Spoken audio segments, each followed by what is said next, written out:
पूज्यपाद स्वामी की जय हो। गुरु नाम गुरु सूर्य गच्छाचार्य श्री विराट सागर जी महामुनिराज की जय। हम आराध्य गुरुदेव जिनागम पथ प्रवर्तक भावलिंगी संत राष्ट्र की समनाचार्य गुरुदेव विमर्श सागर जी महामुनिराज की जय। जिनागम पंथ जयवंत जय बोले मुनि श्री 108 विषम सागर जी मुनिराज की, मुनि श्री 108 विश्वक सागर जी मुनिराज की, समस्त मुनि संघ की जिनागम पथ। पुद्गल ने पुद्गल को खाया, पुद्गल ने पुद्गल को खाया, पर कभी तृप्त न हो पाया। चेतन ने जब चेतन को अपनाया, उसने शीघ्र मोक्ष पद को पाया। मोहि अज्ञानी हो, मोहि अज्ञानी झूठ निराश आए रे। जीवन है पानी की बूंद कब मिट जाए रे। होनी अनहोनी हो, होनी अनहोनी कब क्या घट जाए रे। जीवन है पानी की बूंद कब मिट जाए रे। जय तो जनागम पंथ हो, अनादि अनिरंजन जनागम पंथ जयवंत हो।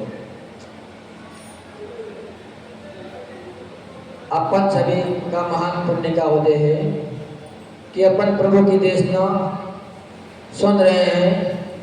प्रभु की देशना में अपना मन लग रहा है। अपने आप में हित की जिसे चिंता होती है, अपने आत्मा का हित जो करना चाहते हैं, वही जिनवाणी का रसपान कर सकता है।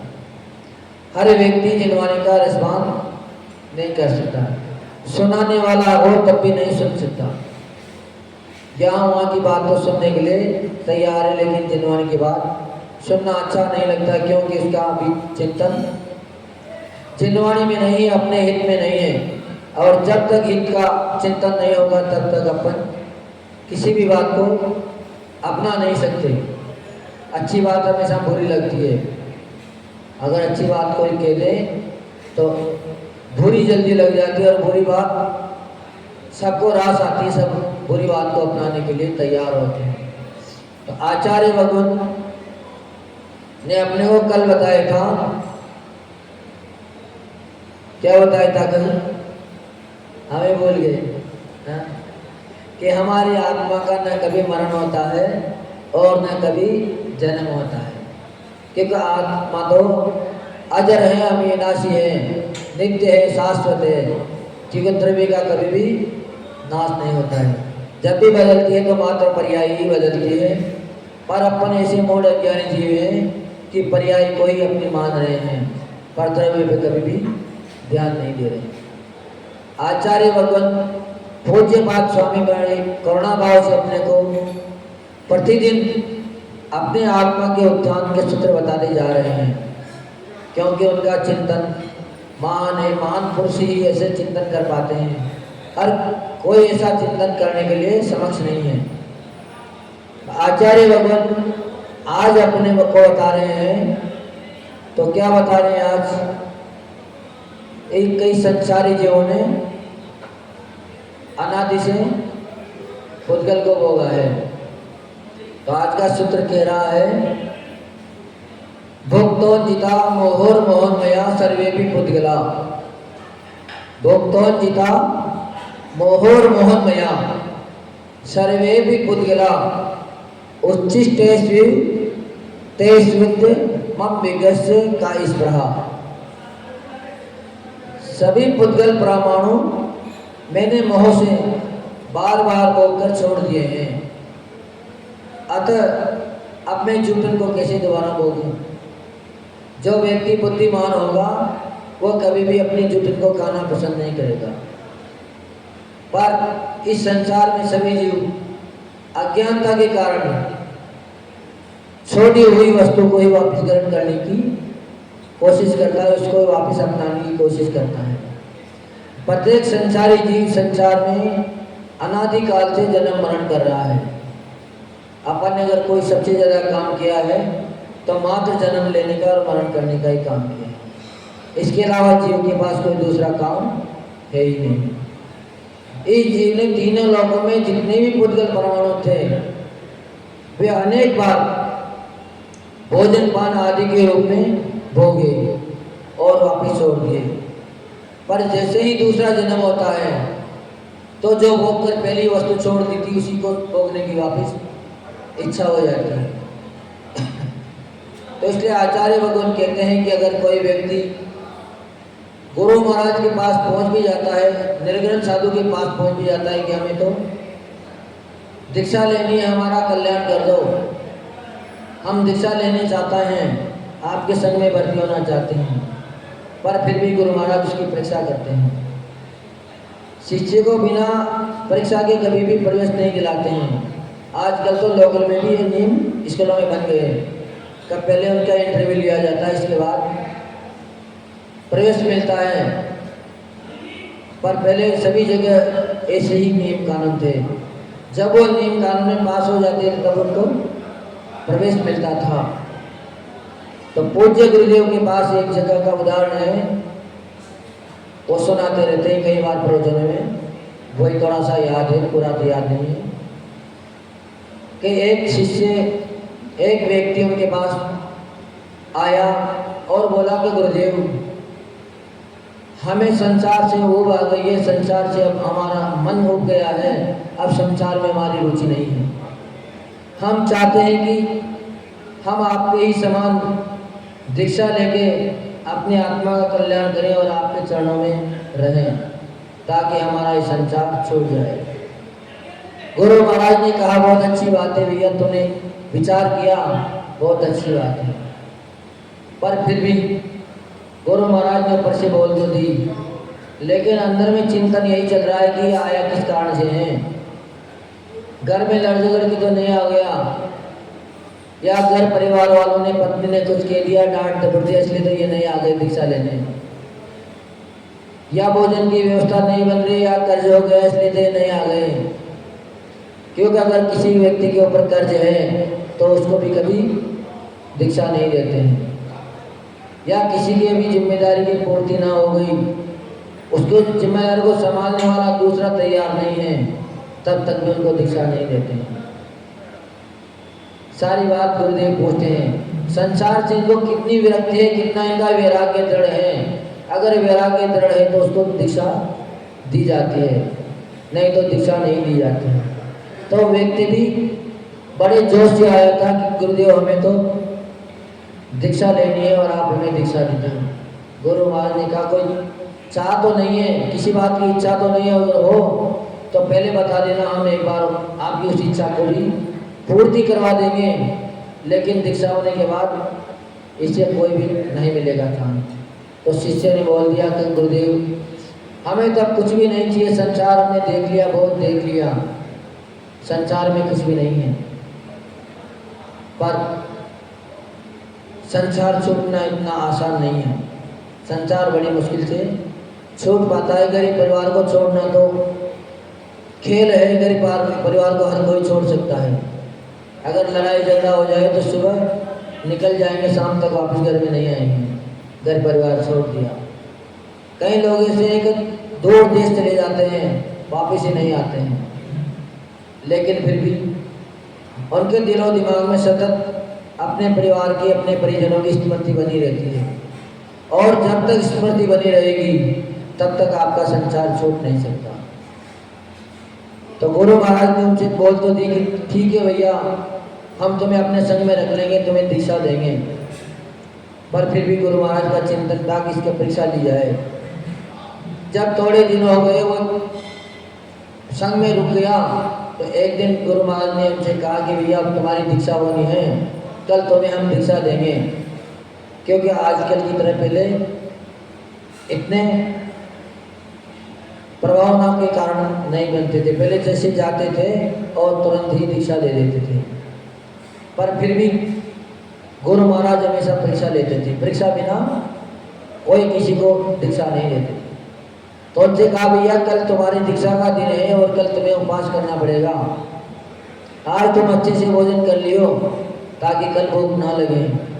फिर दीक्षा अगर हो जाएगी तो दीक्षा के बाद भी तुम्हारा आहार अच्छे से हो ही जाए, ये भी कोई गारंटी नहीं है, क्योंकि कितने ही नियम हो जाएंगे। तुम उठा के खा नहीं सकते, इशारा तुम कर नहीं सकते, मांग तुम नहीं सकते, फिर तुम्हारा पेट भरना बड़ा मुश्किल हो जाएगा। तो कम से कम एक दिन के लिए तुम पूर्ति करिए आना, क्योंकि गुरु महाराज तो उसकी परीक्षा ले रहे थे।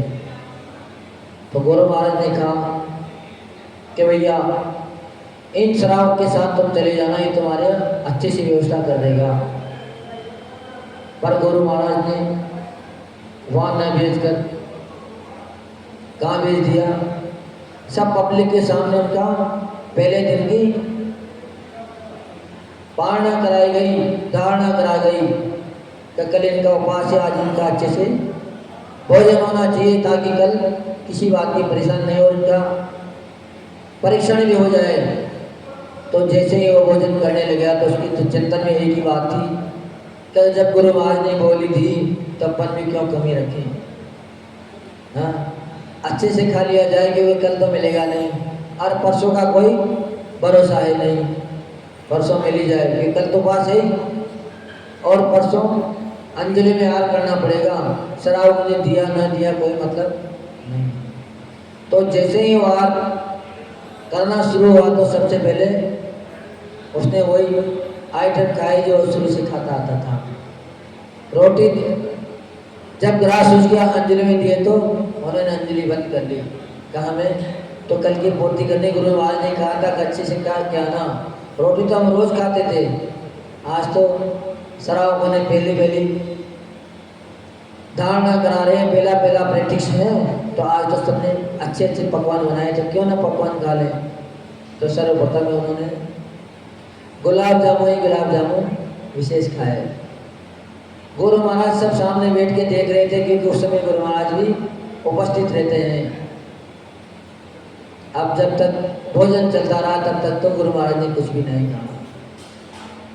जैसे ही वो आए तो उनसे बोले कि भैया तुम अभी परीक्षा में फेल हो, तुम्हारा अभी वैराग्य नहीं है, क्योंकि अगर वैराग्य होता तो तुम कभी भी खाने पे ध्यान नहीं देते। तुम यही कहते कि भगवान हम अनादि से काल से खाते आ रहे हैं, खा के हमने ढेर लगा दिया, कहीं के लगा दिए, अच्छे माल मिष्टान खा के मल का ढेर लगा दिया, पर फिर भी हमारी पूर्ति नहीं हुई, तृप्ति नहीं हो पाई। पर तुम तो कल की पूर्ति आज ही करने में लग गए, जबकि कल की पूर्ति कोई कर नहीं सकता, कल का तो कल ही खाया जाएगा। तो उसको दीक्षा के लिए मना कर दी। दूसरा साथी था, उसने समझ लिया कि गुरु महाराज ने परीक्षा के लिए भेजे हैं तो अपन को भोजन हिसाब से ही करना है। पर गुरु महाराज एक ही कारण से परीक्षा नहीं करते हैं, एक से तो पहले ही मना कर दी, उसका तो दीक्षा में नंबर ही नहीं आया। दूसरा का नंबर भी आ गया कि उसने अल्पाहार किया था, कोई बात नहीं आज नहीं खाएंगे तो कल मिल जाएगा, पुण्य होगा तो मिलेगा। पर जब उसकी दीक्षा का समय आया तो गुरु महाराज ने कहा कि अपने सब वस्त्र आभूषणों को उतार के फेंक देना। पर गुरु महाराज वहाँ भी पूरा ध्यान रख रहे हैं कि इसके अंदर अभी मोह है कि नहीं है। जैसे ही उन्हें अपने कपड़े उतारे, कपड़े फेंके तो कहाँ फेंके, जो कीमती वस्तु थी वो तो अपने परिजनों के पास फेंक दी, और जो यहाँ वहाँ की वस्तु थी, मुकटमाला थी जिसमें कोई मतलब की नहीं थी, वो कहाँ फेंक दी। इतनी जोर से फेंकी कि वो कहीं भी चले जाए, और जब आभूषण फेंके तो पूरे ध्यान से फेंकता था कि उन्हीं के पास पहुँचे, उन्हीं की गोद में जाके गिरे ताकि उनका। अब सारे कपड़े तो उतर गए, नग्न अवस्था तो आ गई, पर गुरु महाराज ने मना कर दिया कि बेटा अभी तुम्हारी दीक्षा नहीं हो सकती। उसको बड़ा बुरा लगा कि अगर आपको दीक्षा नहीं लेनी थी तो पहले ही मना कर देते, हमारे कपड़े क्यों उतराए। पर गुरु महाराज दीक्षा के बिना कभी भी दीक्षा नहीं लेते, क्योंकि दीक्षा लेना इतना सरल भी नहीं है, और अपन जितना सोचते हैं उतना कठिन भी नहीं है। अगर दृढ़ता आ जाती है तो एक दिन में ही बात बन जाती है। तो गुरु महाराज ने परीक्षा ली तो परीक्षा में फेल हो गए, तो उनको दिशा नहीं मिली। ऐसे ही अपन लोग हैं, अपन ने अनादि से जिन चीज़ों का भोग किया था, बार बार मन वहीं जा रहा है, मन कहीं रुक नहीं रहा है। और जब तक वैराग्य नहीं आ जाएगा तब तक अपन चाहे कपड़े उतार भी ले, दीक्षा ले भी ले, किसी गुरु महाराज ने अगर परीक्षा भी नहीं ली, आपकी बात के ऊपर अगर विश्वास करके दीक्षा दे भी दी, तो मात्र वेश तो मिल जाएगा, लेकिन आत्मा का कल्याण नहीं होगा। क्योंकि केवल पीछे कमंडल मिलने से आत्मा का कल्याण नहीं होता है। सभी लोग ये कहते हैं कि महाराज जी आपकी जैसी पीछे हमें भी मिल जाए ताकि हमारा कल्याण हो जाए, पर मात्र पीछे कमंडल से कल्याण होने वाला नहीं है। ये तो केवल सहयोगी हैं। अगर आप कल्याण करना चाहो तो आपके कल्याण में सहयोगी हैं, पर इसके पहले अपने आप को अपने को समझाना पड़ेगा कि अपन कहाँ हैं। जिस वस्तुओं को अपन ने छोड़ दिया, जिस वस्तु को अपन ने खाया और वमन हो गया, तो वापस अपन उन वस्तु को तो नहीं ले रहे हैं। जो वस्तु त्याग दी उस वस्तु को तो अपन नहीं ले रहे हैं। इसीलिए दीक्षार्थियों को एक नियम दे दिया जाता है कि अगर जिस वस्तु को तुमने त्याग दिया वो अगर भोजन में लेने में आ जाए तो उसी समय तुम्हें अंतराय करनी पड़ेगी। अंतराय कर देते हैं, पहले निकला देते हैं तो इसको अलग कर दी जाए। अब उसका अगर उसका त्याग है, दोबारा हाथ में आ गई, पता नहीं लगा, लेने में आ गई, तो जैसे ही मुँह में जाएगी तो पता तो लग ही जाएगा, तो उसी समय अंतराय कर देनी पड़ती है, फिर आर नहीं लेना पड़ता। ऐसे भी हो गया था 1-2 दिन पहले, तो अंतराय करना जरूरी है। वो कब कर पाएगा? जब उसकी आसक्ति हट जाएगी। अगर आसक्ति है तो हमने एक उदाहरण सुनाया था आपको, एक ट्रेन वाले व्यक्ति का, तो पाउच का जाता था, उसकी जेब से पाउच खत्म हो गए थे, सफ़र बहुत लंबा था, थूकता जा रहा था, एक जगह पर ढेर लगा दिया थूक के, पर जब खत्म हो गया तो उसी में से वापस बीन के सुपारी लेने लग गया। क्योंकि आसक्ति है, आसक्ति जब तक रहती है तब तक व्यक्ति कुछ भी कर सकता है, पर जब आसक्ति हट जाती है तो जरूरी नहीं कि दीक्षा ले तभी आसक्ति हटेगी। एक उदाहरण आता है शास्त्र में, एक पंडित जी का, जयपुर के पंडित जी थे, शास्त्र अध्ययन करते थे और शास्त्र लिखते थे, टीकाएं करते थे बड़ी बड़ी। तो जब उनके गुरु ने उनके एक शास्त्र लिखने की कई, शास्त्र की टीका तुम्हें करनी है पंडित जी, कि वो पंडित जी विद्वान थे, अच्छे ज्ञानी थे। तो उन्होंने कहा कि अगर बाहरी विकल्प रहेगा तो हम पूरा चिंतन नहीं कर पाएंगे, इसको सही ढंग से नहीं लिख पाएंगे, क्योंकि शास्त्र लिखना एक खेल नहीं है, बहुत बड़ा काम है। घर गृहस्थी चलाना तो छोटी सी बात है, हर कोई चला लेता है, पागल भी अपनी गृहस्थी पूरी चला लेता है, उसके भी किसी बात की परेशानी नहीं, क्योंकि अनादि के संस्कार हैं, इसलिए पागल व्यक्ति भी अपनी पूरी गृहस्थी चला लेता है, पूरा गृहस्थी बसा लेता है। पर शास्त्र लिखना बहुत बड़ी बात है, शास्त्र हर व्यक्ति नहीं लिख पा सकता। तो पंडित जी को जिम्मेदारी आ गई, तो पंडित जी घर गए, घर पे अपनी पत्नी से बोला कि हम कल से शास्त्र लिखना शुरू करेंगे, अगर कोई आवश्यकता की चीज़ें हो तो हमें शास्त्र लिखने में कम से कम 2 महीने लग जाएंगे, 3 महीने लग जाएंगे, इससे कम का समय नहीं है। ज़्यादा भी लग सकता है तो तुम कम से कम 6 महीने की व्यवस्था पहले से ही घर पे करके रख लेना, ताकि तुम्हें किसी से मंगवाना ना पड़े और हमें भी परेशान ना करें। क्योंकि हमारा अगर बाहरी वस्तु में मन चला जाएगा तो हमारी हो सकती है शास्त्र में त्रुटि रह जाए। तो पत्नी ने भी सोचा कि अच्छी बात है, आपने पहले से ही सचेत कर दिया। तो उसने पूरा राशन पानी 4-5 महीने का पहले ही सारा मंगवा लिया, पर मंगाते वक्त नमक मंगवाना भूल गए। अब सारा आइटम सब्जी में डल जाए, पकवान अच्छे बन जाए, पर अगर नमक नहीं है सब्जी में तो बड़ा बेस्वाद भोजन हो जाता है। क्योंकि भोजन में नमक ही राजा है, भोजन का नमक होना जरूरी है, और मिले ना मिले, जबकि नमक सबसे सस्ता है पर सबसे मेन है। तो सब सामान पंडित जी ने ला के रख दिया। पंडित जी तो अपने शास्त्र में लिखने में जुट गए। अब जब सामान देखा तो सामान में नमक नहीं था। अब भोजन कैसे बनाएं? पर भोजन तो बनाता ही था। पंडित जी ने पहले यही इजाज़त दे दी थी कि किसी से कुछ मंगवाना नहीं है और हमें भी डिस्टर्ब नहीं करना है। पत्नी बड़ी आज्ञाकारी थी। अब उससे आज्ञाकारी कहो या बोलापन कहो, कुछ भी कह सकते हैं अपन, पर उन्होंने किसी से भी कुछ नहीं मंगाया। दूसरे दिन से जब भोजन बनना शुरू हुआ तो प्रतिदिन बिना नमक का भोजन बनता था कि नमक तो था ही नहीं, और पहले से हिदायत दे दी थी कि किसी से मंगाना नहीं है। पंडित जी का शास्त्र स्वाध्याय चलता रहा, 4 महीने उनको लग गए लिखने में, जब तक बिना नमक का भोजन पंडित जी करते रहे। पर जैसे शास्त्र पूरा हुआ, 4 महीने बाद जैसे वो भोजन करने बैठे तो भोजन रोज कर रहे थे, अच्छे से भोजन करके आते थे। ऐसा नहीं है कम करते हों, पर उनका चिंतन भोजन में कम था और शास्त्र में ज़्यादा था। भोजन करते हुए भी हमेशा वही एक ही चिंतन में लगे रहते थे कि उसके बाद अब अपने को क्या लिखना है। हम जो लिख के आए हैं वो कहीं सिद्धांत से बाधित तो नहीं है, कहीं इसमें कोई प्रश्न चिन्ह तो नहीं आ जाएगा। भोजन करते हुए भी उनका वही चिंतन चलता रहता। पर उस दिन उनका शास्त्र पूरा हो गया था।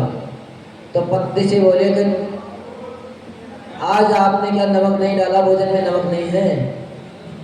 तो पत्नी को बड़ा पहले तो असमंजन से बढ़ गए कि कहे तो क्या कहें, पर बात तो सत्य थी, भोजन में नमक नहीं था। तो पत्नी बोली कि आज आपको पता लगा है भोजन में तो नमक शुरू से ही नहीं है, आज 4 महीने हो गए बिना भोजन का खाते। तो जब एकाग्रता हो जाती है तो बाहरी वस्तु पर कभी भी मन नहीं जाता है। अपने अंदर एकाग्रता आनी चाहिए, दृढ़ता आनी चाहिए। अगर त्याग के प्रति दृढ़ता आ जाती है तो फिर कभी भी चिंतन नहीं जाता है, पर जब तक दृढ़ता नहीं रहती है तो हर व्यक्ति का मन चला जाता है।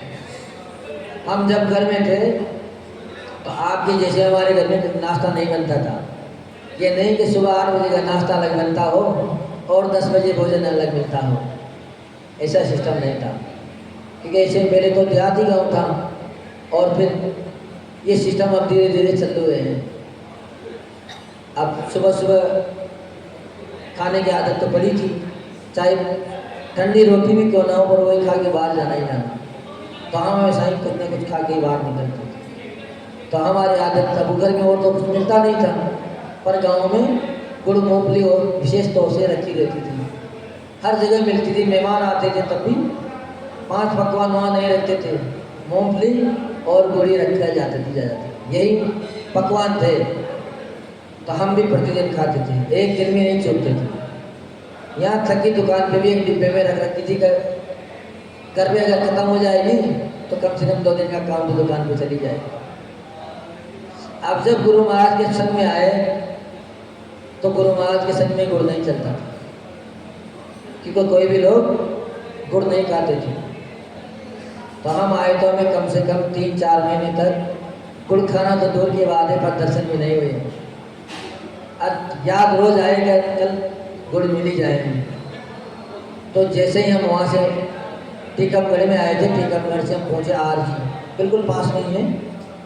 तो वहाँ जाते हैं, वहाँ गन्ने की खेती थी, आरजी क्षेत्र में पीछे ही गन्ने की खेती होती थी, और हम प्रतिदिन एलक महाराज जी के साथ हार कराने जाते थे।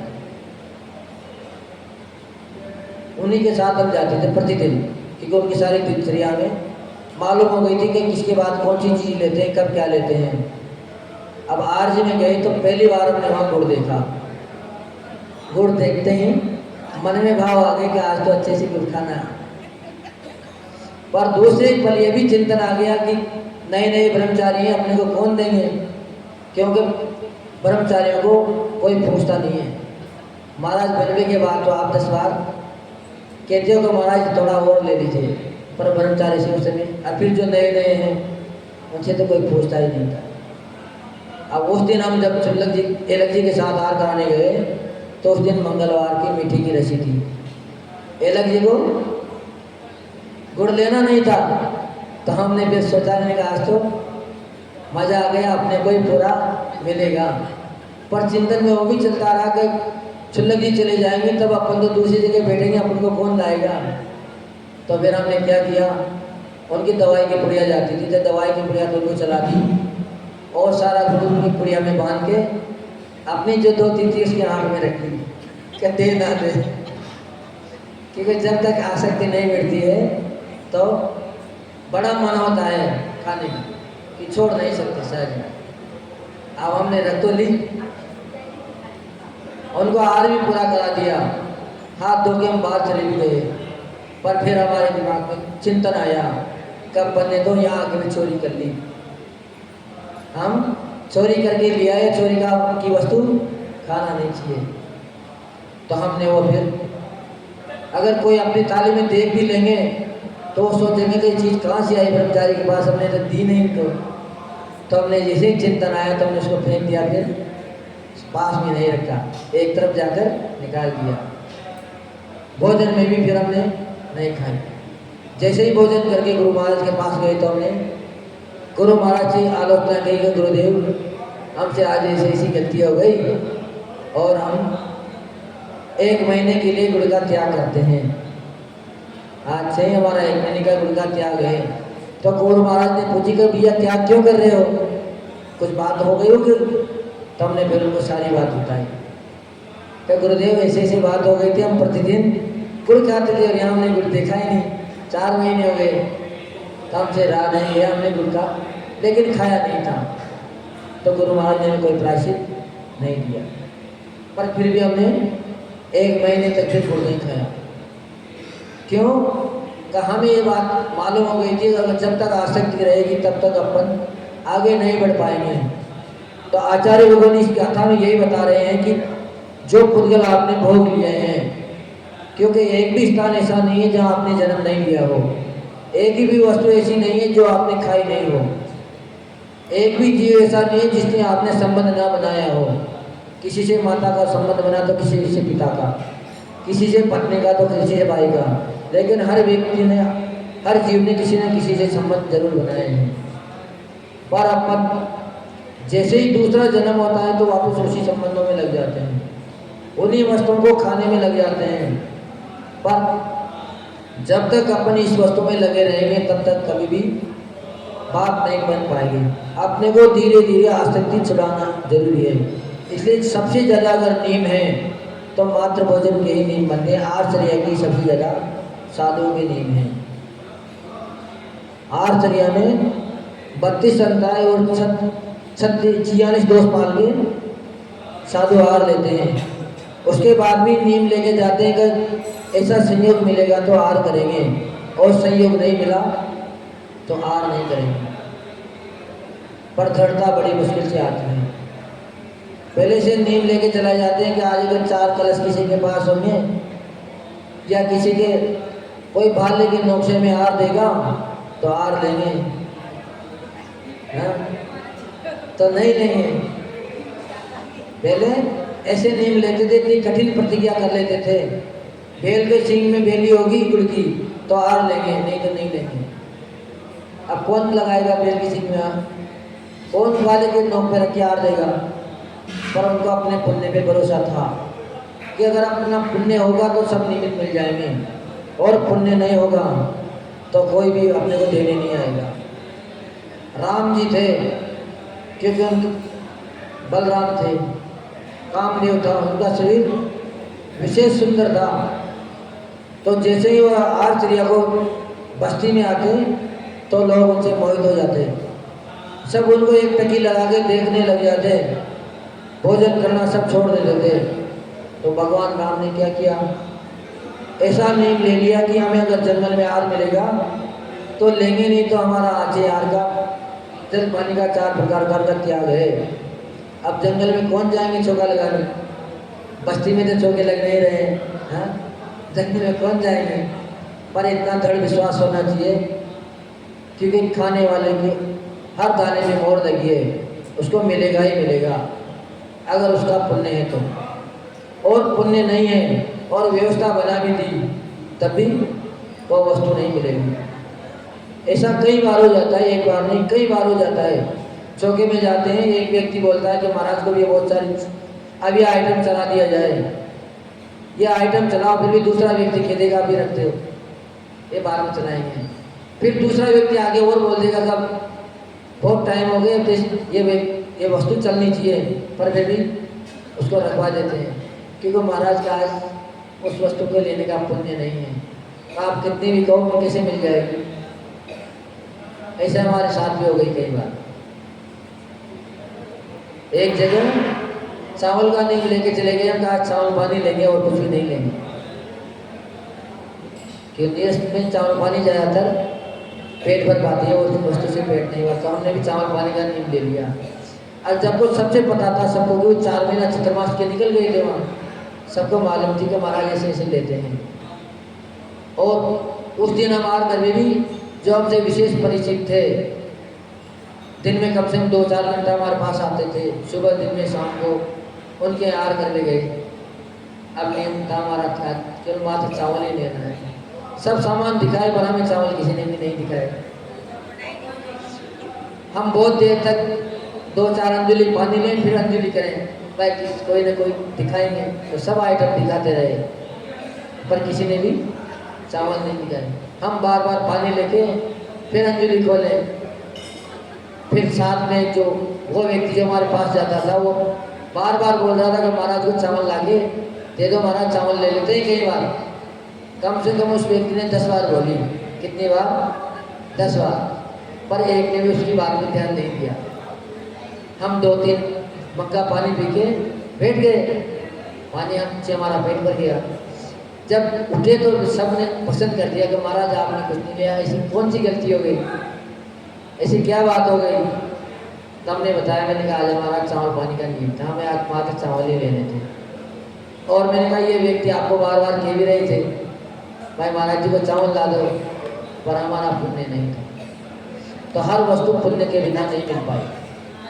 पर अपन अज्ञानी जीव हैं, अपन व्यवस्था बनाने में लगे हैं कब पहले हमारा भी हिस्सा निकाल दिया जाए, हमारा भी हिस्से की का प्रबंध कर दिया जाए। क्योंकि बुढ़ापा है, बच्चों ने भोजन दिया न दिया, हमारा इलाज कराया न कराया। पर यह बिल्कुल निश्चित समझना, अगर आपका पुण्य होगा तो पड़ोसी भी आपकी सेवा करने आ जाएगा, और आपका पुण्य नहीं है तो आप कितना भी अपना हिस्सा अलग रखवा लेना, आपने अपने हिस्से का कितना भी सामान जुटा लेना, पर फिर भी आपको उसका भोग नहीं मिलेगा, क्योंकि आपका उसका पुण्य नहीं है। आपके बेटे बेटे भी उसको देंगे नहीं और छुपा देंगे। तो इसलिए अपने पुण्य पे भरोसा करें, कभी भी भोगी हुई वस्तु को दोबारा भोगने का अपन प्रयास न करें। जितनी जितनी अपने अंदर दृढ़ता आती जाएगी, वैराग्य आता जाएगा, उतना ही अपना कल्याण होता जाएगा। इसलिए मुनि राजों की हर क्रिया को अपने अंदर बड़े ध्यान से देखना चाहिए, चाहे वह विधि की क्रिया हो, चाहे आहार की क्रिया हो। क्योंकि जब मुनिराज आहार करते हैं तो सुंदर व्यक्ति हो या कुरूप व्यक्ति हो, गरीब व्यक्ति हो या अमीर व्यक्ति, उस पर कोई भी ध्यान नहीं देते। अगर कोई साधु उस पर ध्यान दे रहे हैं, कम तो मात्र अमीर व्यक्तियों के यहाँ जाएंगे, गरीब के यहाँ नहीं जाएंगे, तो साधु नहीं है। वो क्या है? स्वादु है। फिर साधुओं के लिए ऐसे कहते हैं कि जो अंजलि में डाल दिया जाए वो ले लेना चाहिए। गर्त पूर्ण क्रिया बताई गई है। गर्त पूर्ण है ना, गड्ढे को भरना, गर्त यानी गड्ढा होता है, पूर्ण ने पूरा करना। तो साधुओं की क्रिया गर्त पूर्ण है। आहार को जाते हैं तो जो शराब ने अंजलि में डाल दी वो वस्तुओं को लेनी है। क्योंकि गड्ढा किसे भरते हैं लोग? हमेशा गड्ढे को कचरे से भरते हैं। गड्ढे में कोई भी सोना चांदी नहीं डालते हैं, हमेशा कचरे से गड्ढा भरा जाता है। और मुनि राजों की चर्या गर्तपूर्ण चर्या की जाती है। तो जो अंजलि में आ जाए उसको लें, पर कभी यह ना कि ये नहीं सोचे कि वो चीज़ आएगी तभी हम अंजलि खोलेंगे। अगर अपन इतना विचार कर रहे हैं तो अपने भी आसक्ति उस वस्तु में लगी है, क्योंकि अपना अधिकार थाली में नहीं है, अपना अधिकार अपने अंजलि पे है। अपने ही माल पे अपना अधिकार जमा सकते हैं, दूसरे के माल पर कभी भी अधिकार नहीं जमाना। पर अपन सतत इतने अज्ञानता में फंसे हैं कि दूसरे भाई का हिस्सा भी हमें मिल जाए, दूसरे को मिले न मिले, दूसरे की दुकान बंद हो जाए, सारे ग्राहक हमारी दुकान पे आ जाएं, हम सतत यही सोचते हैं। तो ऐसी जब तक भ्रांति रहेगी, जब तक अपना चिंतन झूठन वस्तुओं पे रहेगा, संसार के पुद्गलों पे रहेगा, तब तक अपनी आत्मा का कल्याण होने वाला नहीं है। आचार्य भगवान पूज्य पाद स्वामी ने आज अपने को यही बात बताई है, कल जितने भी पर्याय हैं सब पुद्गल की पर्याय हैं, और पुद्गल को आपने अनेकों बार भोग लिया, अनेकों बार खा लिया, तब तो इनकी आसक्ति हटाओ। इनकी आसक्ति अगर तुम्हारी हट जाएगी तो तुम्हारा कल्याण हो जाएगा। पर आसक्ति हटना बहुत कठिन का काम है, आसक्ति सहज में हट नहीं जाती है। घर परिवार छोड़ सकते हैं, धन दौलत को छोड़ सकते हो, लेकिन आसक्ति को छोड़ना बहुत कठिन काम है। बड़े बड़े साधु भी आसक्ति में उलझ जाते हैं। घर परिवार की आसक्ति छोड़ी तो भक्तों की आसक्ति में उलझ जाते हैं, ख्याति पूजा की आसक्ति में उलझ जाते हैं, प्रभावना की आसक्ति में उलझ जाते हैं कि हमारे कैसे न कैसे प्रभावना हो जाए, कैसे न कैसे हमारा नाम हो जाए। पर नाम होने से तुम्हारा आत्मा का कल्याण नहीं हो जाएगा, क्योंकि नाम तो बर चक्रवर्तियों का भी नहीं हुआ, तो तुम्हारा कैसे हो जाएगा। तो अपने को सतत नाम के लिए कभी भी कार्य नहीं करना चाहिए। हमेशा जो भी कार्य करें, त्याग तपस्या करें, तो आसक्ति छोड़ने के लिए कार्य करें। आसक्ति अगर अपनी छूट जाएगी तब निश्चित ही अपना कल्याण हो जाएगा। और आसक्ति जब तक बनी रहेगी तब तक अपन कितना भी त्याग कर दें पर अपना कल्याण हो नहीं सकता। क्योंकि संसार में तुम कितना भी दान दे दो, व्यक्ति को कितना भी दान कर दो, लेकिन उसमें भी कोई बुराई ढूंढने वाला मिल जाएगा। अच्छाई ढूंढने वाले बहुत कम, बुराई ढूंढने वाले सबसे ज़्यादा है। आपने मुक्तस्त दे दिया, यहाँ तक कर दी कि हम तो शादी में जितने बाराती आएंगे उनको हीरा मोती बांटेंगे, हीरा मोती देंगे, पर फिर भी देखने वाला व्यक्ति यही कहेगा कि कितना कंजूस व्यक्ति था, अगर देना ही था तो अच्छे से रखता। उन्होंने क्या किया, देने वाले ने कलश में रख दिया ताकि बंदी बंधी हुई मुट्ठी बाहर ना निकले, खुली मुट्ठी से बाहर आए ताकि वो इतना ही ले पाए। तो सब लेके गए, सब वाहवाही कर रहे थे कि देखो सेठ जी ने हीरे मोती बांटे हैं, पर उनके गुरु ने पहले ही बता दी थी उनको सारी बात। तो बेटा इस संसार में तुम कितना भी कर लो, लेकिन बुराई देखने वाले ज़्यादा है, अच्छाई देखने वाले कोई भी नहीं है। तो उसने ऐसा हो नहीं सकता। तो और हम अपने कर्मचारी उसके साथ लगा दिए कि जाओ इन बारातियों के साथ तुम जाना, कौन हमारी बुराई करता है, कौन अच्छाई करता है, सारी बात बताना। तो जैसे ही गांव के बाहर निकले तो एक व्यक्ति ने तो उनकी बहुत बड़ाई करी, बहुत प्रशंसा करी कि देखो सेठ जी ने हीरे जवाहरात बांटे हैं।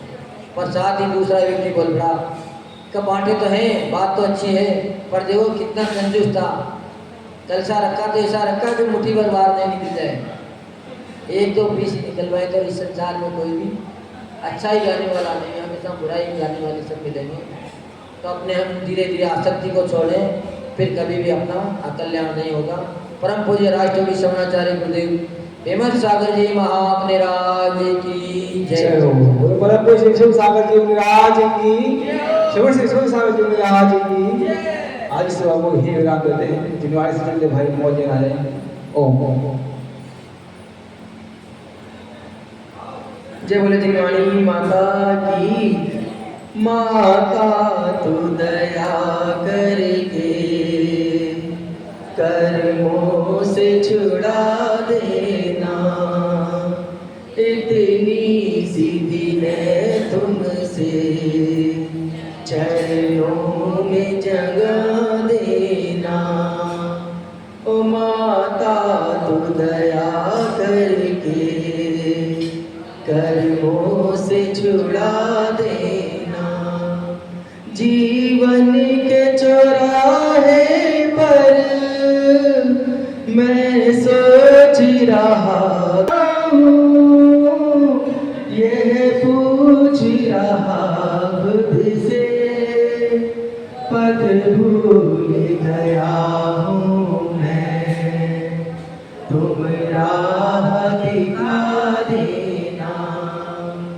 इतनी सी विनय तुमसे चरणों में जगा देना। नो वन होगा मत पढ़ेंगे सभी।